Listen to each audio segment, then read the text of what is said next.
and your marriages and relationships show right underneath that mercury finger. The marriage lines will go horizontal, the children will go vertical. Starting at the flirt lines, that first third of that area is about age 20-30. The next third is about 40-50, and the last third is about 60-70-80. And then your marriage lines will sit in there accordingly.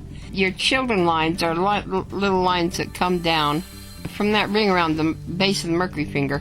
And they're not very big. They're kind of short. You don't want to mix those up with the money lines. These children lines are quite short, and you read from the inside out. The first child would be towards the palm, and then working your way out to the outside of the hand, the next child, and the next child. Now, you got 3 children lines in there. That means 3 kids that you bonded with.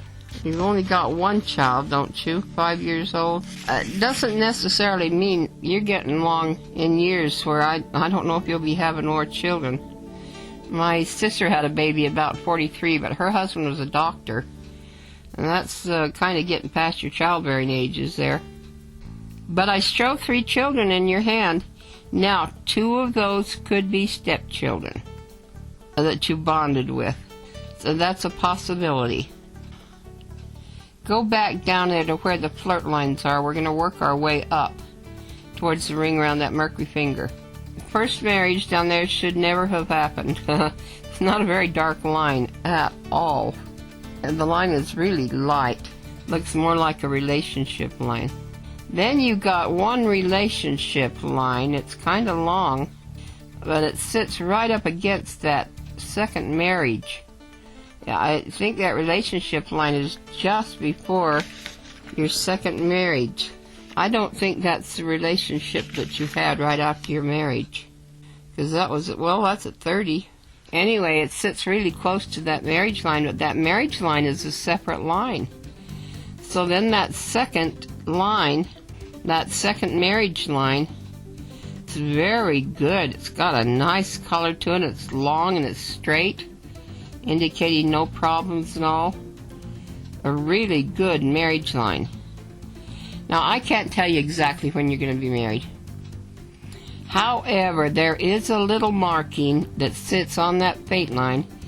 The fate line starts at the bottom of your wrist, or not the wrist, it sits at the bottom of your palm. And it goes up to the Saturn finger only. And I don't know why the marriage line sits on there, but it's a little marking that looks like the letter Y. It's a little stick with like a fork on it.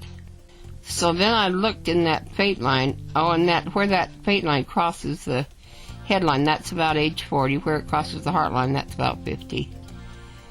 So I looked on that fate line to see if you've got that little marking. And down there at the bottom it says chances to marry, and that's where this little mark set on that fate line, time-wise, at 41. See, I'm reading right down there at the bottom of where it's talking about your marriages, in purple, chances to marry, age 41, 44, 46. The one at 41 was a little more, no, the one at 44 was a little more prominent. But then that marriage line's a nice long marriage line, 30, 40 years probably.